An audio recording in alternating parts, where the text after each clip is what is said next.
Yogeshwaraya Bhuta Bhuta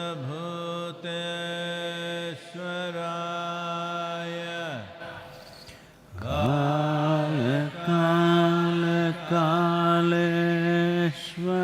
Kaleshwaraya Shiva Shiva Sarveshwaraya Shambho Shambho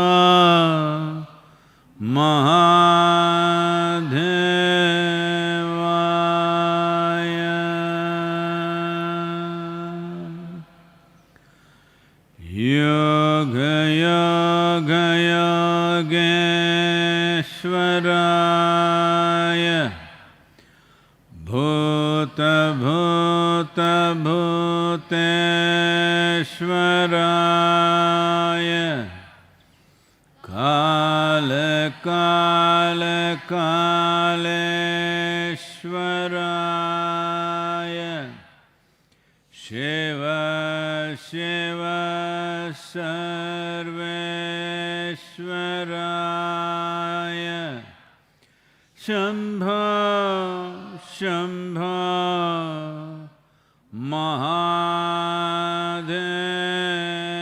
Mahadevaya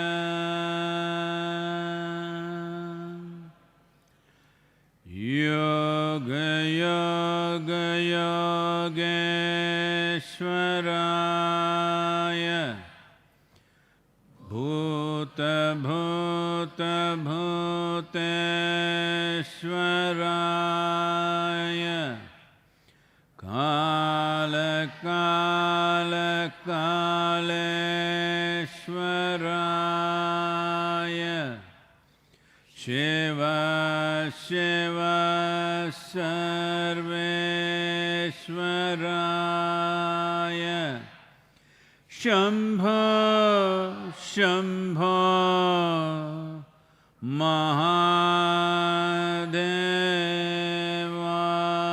Mahadevaya Yoga Yoga Yogeshwaraya Bhuta Bhuta Bhuteshwaraya Kala Kala Kaleshwaraya Shiva Shiva Sarveshwaraya Shambho Shambho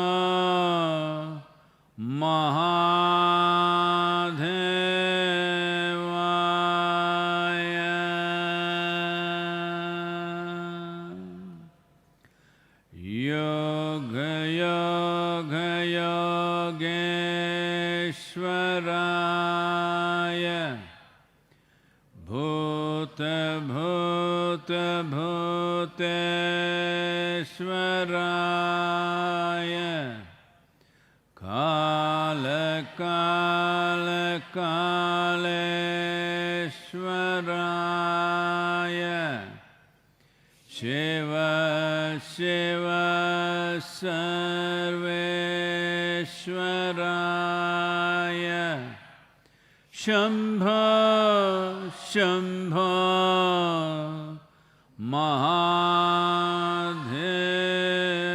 Mahadevaya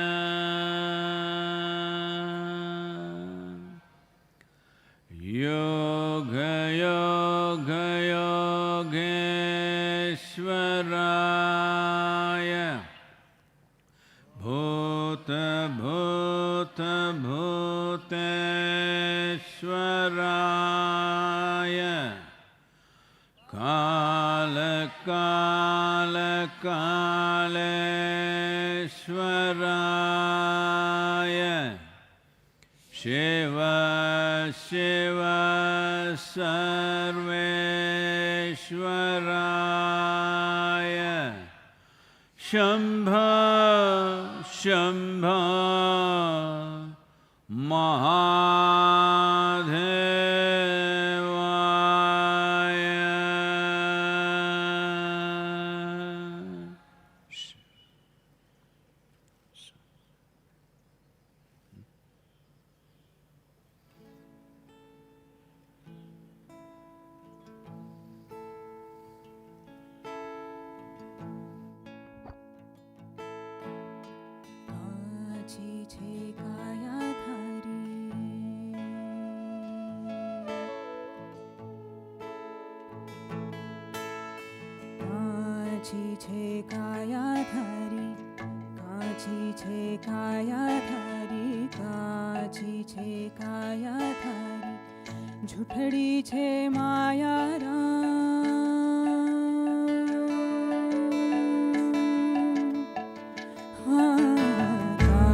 सकल हंस में राम बिराजे, सकल हंस में राम बिराजे। अरे राम बिना रे कोई धाम नहीं, यहाँ राम बिना रे कोई धाम नहीं। हाँ, सब ब्रह्मांड में ज्योत का वासा, राम को सुमिरो ने दूजा नहीं। हाँ, सब ब्रह्मांड में ज्योत का वासा, राम को सुमिरो ने दूजा नहीं। हाँ, तीन गुण पर तेज हमारा, हाँ, तीन गुण पर तेज हमारा। अरे पांच तत्व पर ज्योत जले, यहाँ पांच तत्व पर ज्योत जले। हाँ, जिनका उजाला 14 लोक में, सूरत डोर आकाश चढ़े। हाँ, जिनका उजाला 14 लोक में, सूरत डोर आकाश चढ़े। हाँ, नाभि कमल से परख लेना, हाँ, नाभि कमल से परख लेना। अरे हृदय कमल बिच फिरे मणि, यहाँ हृदय कमल बिच फिरे मणि। हाँ, अनहद बाजा बाजे शहर में, और ब्रह्मांड पर आवाज हुई।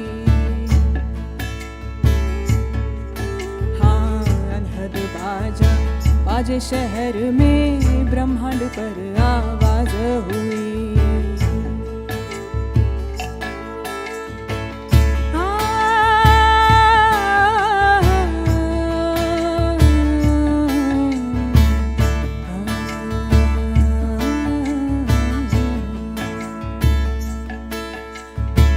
हीरा जो Moti Lal जवाहरत,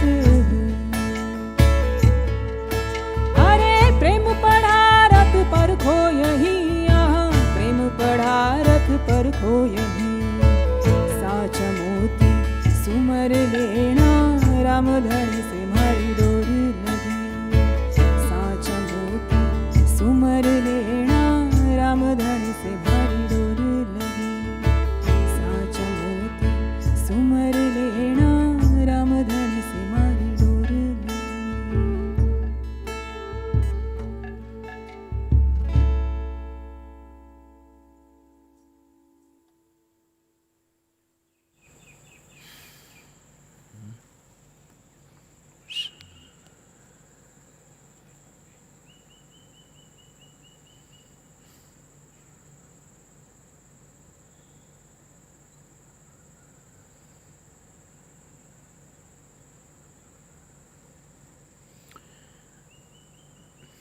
Namaskaram. Namaskaram, all of you.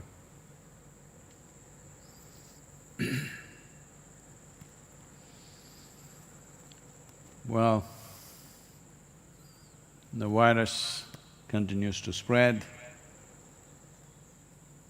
and also continues to reveal newer aspects of what it can do.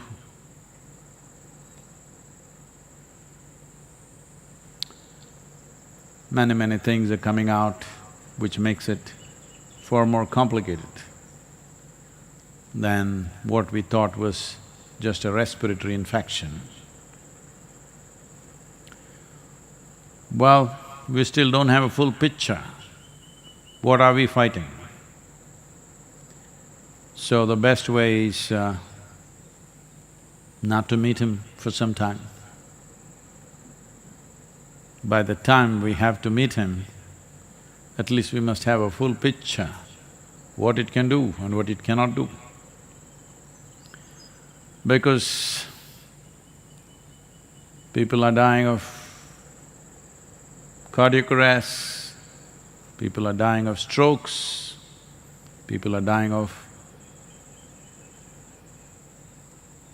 fibrosis in the lungs, pneumonia, and failure of immune system, variety of things, all instigated by the virus. So, the best thing that all of us can do right now is, don't meet him. Somewhere in the next few months we may have to meet him, but by then we may have a better picture of what we are meeting or confronting. Right now we don't have enough picture. And United States goes on, 43,000 deaths, I think over 750,000 infections. At the same time, a whole lot of people who believe virus is just a myth, it's just in your mind. It must be in their mind, I can see that. Nearly 200,000 people dead across the world, and you think it's in somebody's mind. Well, this is a serious situation because people are coming out on the streets in United States and saying, I need a haircut, I can't stay at home anymore, I need a haircut. Well, unfortunately, it's not just in any one country. Anywhere in the world, unfortunately we have seen this at all times in history. Those who became affluent for 2-3 generations at a stretch became a terribly frivolous population. It looks like only crisis, struggle keeps human beings reasonably focused on something. It's so unfortunate. Well-being, most people don't know how to handle it. Sustained well-being is generally been a disaster for most civilizations in the world, not today, for always. This is what we need to change, that even if there is sustained well-being, we will still be well, we will not mess ourselves up. In many ways, at least certain parts of this culture demonstrated that in the past, because material affluence was always woven with spiritual practices and spiritual awareness. Because of that, people remain stable. Only now it is changing in this generation, otherwise just 25-30 years ago, if you went to places where the richest people are meeting in this country, you would see, except the ladies, the men were always in whites, simple whites, top, bottom, both white. Even today in Tamil Nadu, to some extent this is true. If you go to a wedding, outside you see,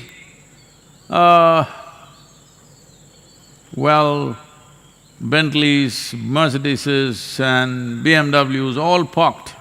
And of course, there are a lot of two-wheelers and TVS moped, of course.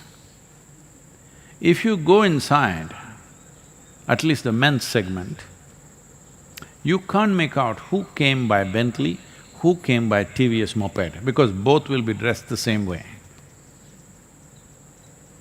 You cannot make out. Ladies, by the weight of jewelry they're carrying on their neck, you can make out, maybe this is a rich person, this is a poor person. But among the men, you just can't make out because everybody is in whites, the same starched white shirt and white dhoti. Because being wealthy is one thing, But flaunting it in somebody's face and making them feel less than yourself was considered obscene. Never anybody spoke about wealth when they meet. But these days, things are changing rapidly everywhere in the world and also in India. But for long periods of time, generations of people maintained enormous wealth, but still because of their spiritual awareness, wealth did not distort them. This is very important because never before were we able to create wealth for as many people as it's possible today. In the past, the wealthy were very small number. Today, the number of people who can afford many things, the number has increased. Well, still unfortunately a lot of people are left out of it, that's a different matter, but still, more people have access to more money and more wealth and more aspects of life than ever before in the history of humanity. So at a time like this, if our material development, material well-being and wealth is not woven with spiritual awareness, well, this will not work in our favor. Even here it's being very strongly demonstrated. Close by, within 60 kilometers, there is a town called Tirupur. Of course, right now they're in a little bit of a depression mode. But otherwise, in this town, even a regular labor, menial jobs, they're earning 2 to 3 times more than what they would earn in Coimbatore city, because this is a completely export-oriented town and everybody has a company of their own, hosiery town it is. There is wealth. So out of that, what is the consequence? One thing is, some 42% of the male population is diabetic because of the wealth. Another thing is, both men and women generally, they're trying to get into the shape of the planet. Yesterday was Earth Day, so they're working in that direction. And about few years ago, about 3 or 4 years ago, we found that of all the alcohol, like this was at the Diwali time, of all the alcohol sold in Tamil Nadu, nearly 70% was consumed by this one town. So if you get wealthy, you will either end up in the hospital or in the gutter. Yes. So if this is what wealth is going to do, definitely it's not a good thing. Wealth should bring well-being, because from poverty to affluence, whether it is in the life of an individual person or a society or a nation, it is a struggle. There's a lot of hard work, many unpleasant things you have to go through to move from poverty to affluence. It doesn't just come easy. After getting there, all you do is end up in the hospital or in the gutter. What is the point of this? The entire struggle is meaningless. Now the next generation will not even seek success if this is what you display. It is very important that every generation must display that material well-being has brought them ease, well-being, health, intelligence, talent, above all, a beautiful way of living. If a generation does not display this, then the next generation will start going down. So in many ways this is happening in the world. I think as in the last century, in the last 100 years, anything good or bad, the lead usually taken by United States of America. So, United States of America, the younger generation is displaying how all of us can be lost in a bottle or in a pill. People are dying, even now people are dying of overdoses and things like this. And one of the most ordered things in this e-commerce is supposed to be all legalized drugs and intoxicants. Well, here we are fighting to see that people don't starve to death. But now they're coming out, protesting, hundreds of them coming out, protesting on the streets. Who are you to ask us to stay home? Government has no power. We will exercise our First Amendment and Second Amendment, that we will do what we want to do. There are higher powers who will take care of us. We don't need doctors, we don't need scientists, all rubbish, this virus. There is a higher power which will take care of us, and we want to have a haircut.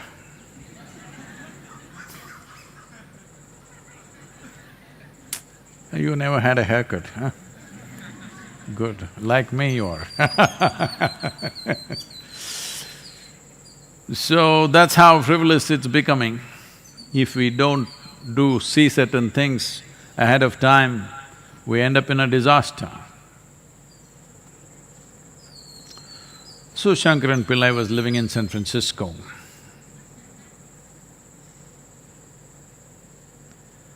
And his friend looked at a boat which was all smashed up and asked, "Isn't this your uncle's boat?"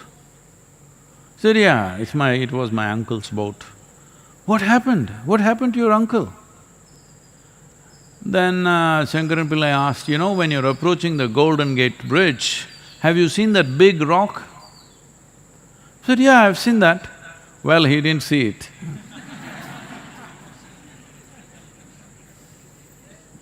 You don't see certain things, it can be a disaster.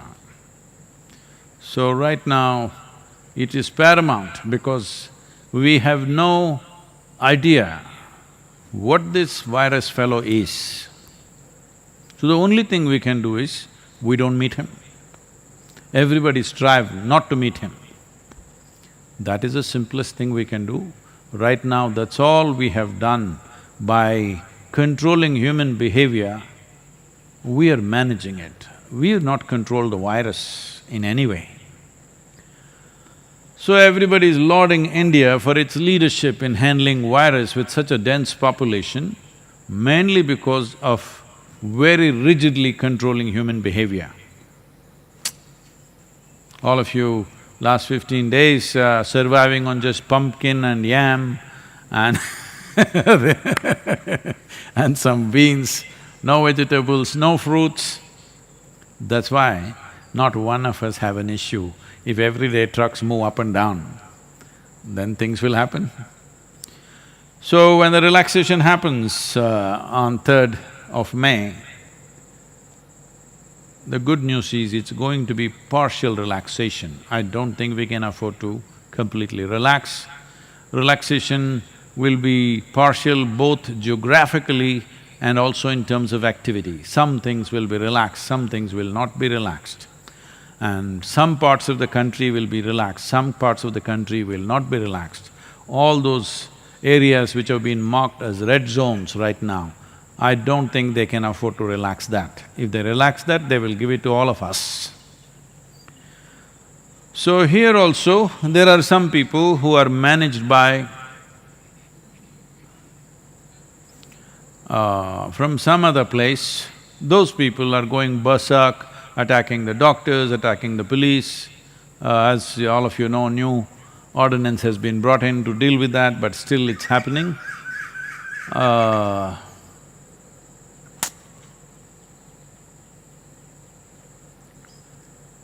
It's incredible. In 21st century, where most people have at least gone till maybe 5th standard, and most other people have at least gone to 10th standard, who know some basics of some kind of science in their head. At a time like this, when nearly 200,000 people fall dead in strange ways, still you can't convince the idiots that there is a genuine problem.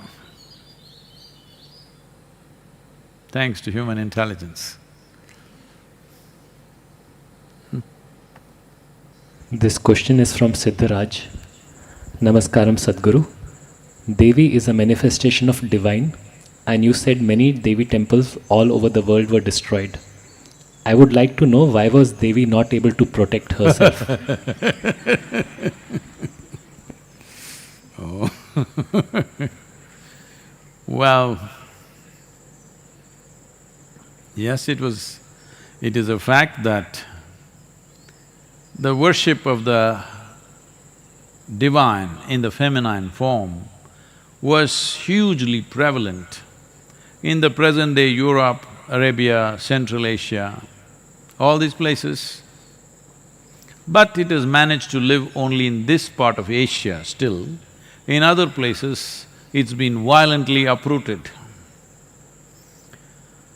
Well, maybe a better documented version of uprooting the divine feminine is, all of you have definitely heard of, witch hunting. That term is still being used today.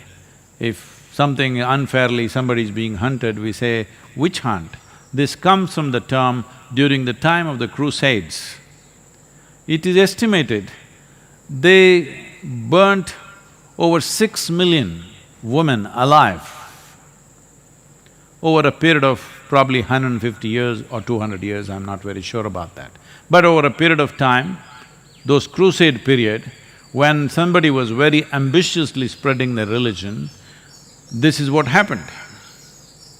These women who were burnt like this, and many were simply burnt for various other reasons, but it was all just label somebody a witch, that's it, people will burn them down.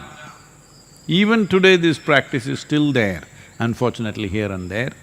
So who is a witch? In some way, when a woman displays, she's capable of doing something or knowing something beyond childbearing and cooking, she's a witch. Yes, that's how it was. So generally, the Devi temples always spawned women who are capable of other things. Right now we are breeding a new culture of Bairaginis and Devi sadhakas. The idea is to not just have red devils walking around in the ashram.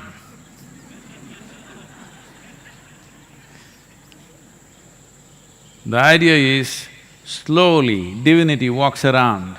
They may take their time, but gradually to produce what you considered as divine, which you enshrine, must live with legs. So, the divine feminine has been uprooted simply because the Abrahamic way of religious process is purely male-oriented, it's completely masculine. There is no room for feminine to be anywhere there. It's God and His Son, it's God and His messengers, all male messengers, never female, because they're not reliable. They may say something else, because they may know something else, that's the problem. So, because of this, in Arabia, in Europe, in Central Asia, a lot of destruction happened. But there is not a single village in entire India without a Devi temple. And when I went to Somnath temple, it was destroyed 17 times over by a certain kind of warlord from Afghanistan. 17 times he makes this trip, which is over probably 1500 kilometers. He makes this trip just to destroy this temple. First time I can understand, because there was wealth, there was gold and stuff. All right, he looted it, destroyed it, burnt it down and went. Why come second time? Maybe little more wealth. But after that, there was no wealth because people just put up small things. but he came 17 times and destroyed. So I was inquiring, what is it? The thing was, those three goddesses that they talk about in Arabia, pre-Islamic era, one of those goddesses, one of the deities, some devotee carried it from there and established it in the Somnath temple as a consort of Shiva. So they wanted to destroy that goddess. So the guy makes a 1400 kilometer trip 17 times on a horseback to destroy her. That is how important it is to destroy a woman in this world. That's how important it is. Because if you empower the feminine, then all the silly laws all the silly ideologies, laws of heaven and nonsense that you've created, all that will collapse. I will not go into the mechanics of how it'll collapse, but think through this. Suppose you accepted a woman as a god.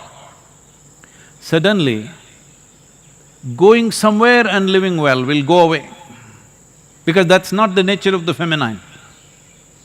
It is always masculine. He wants to go somewhere and then live well. At least to another place in this country, or another continent in this planet, or another galaxy, or another dimension called heaven, paradise, whatever you want to call it. This is a man's thing, he wants to go somewhere and then live well. He can't live well here, this is his problem. This is a huge masculine problem, that he cannot live well here. If you look at the male and female, you will see the feminine always wants to settle down, wherever little comfort, settle down and live well. Man wants to climb the mountain and settle down on the other side. This side of the mountain is not okay for him.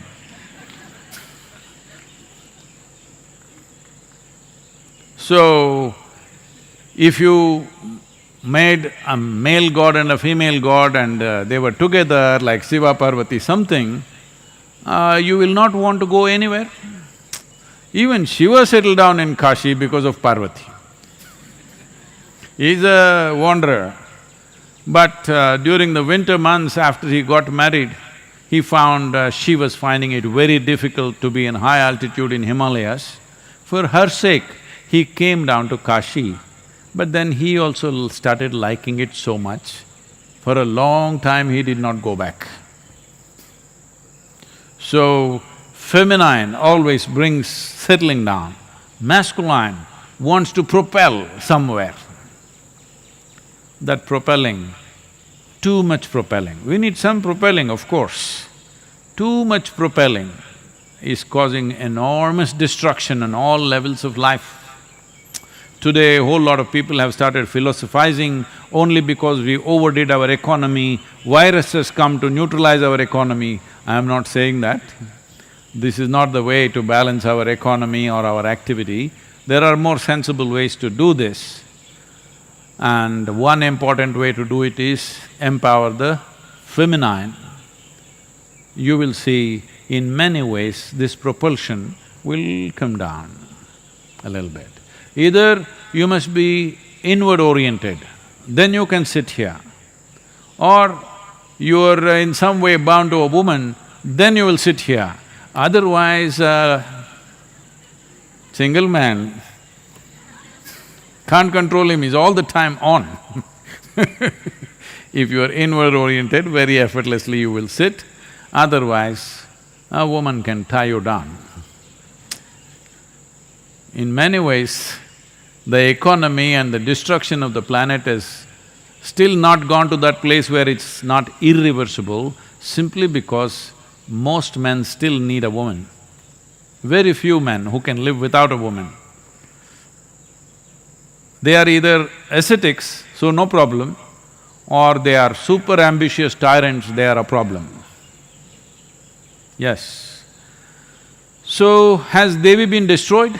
Well, I'm telling you, she's all over this country, in every village. There may be no temple for a male god in a village, but always there is a temple for a Devi. No Tamil Nadu village is without Mariamman. No Karnataka village is without Mari.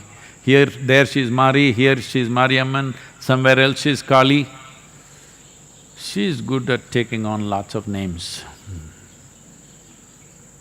So, why couldn't she take care of herself? This is the nature of a woman, that if it's getting too ugly, she won't be there. She will go and settle where it's conducive. That's exactly what she's done. We must take care of her.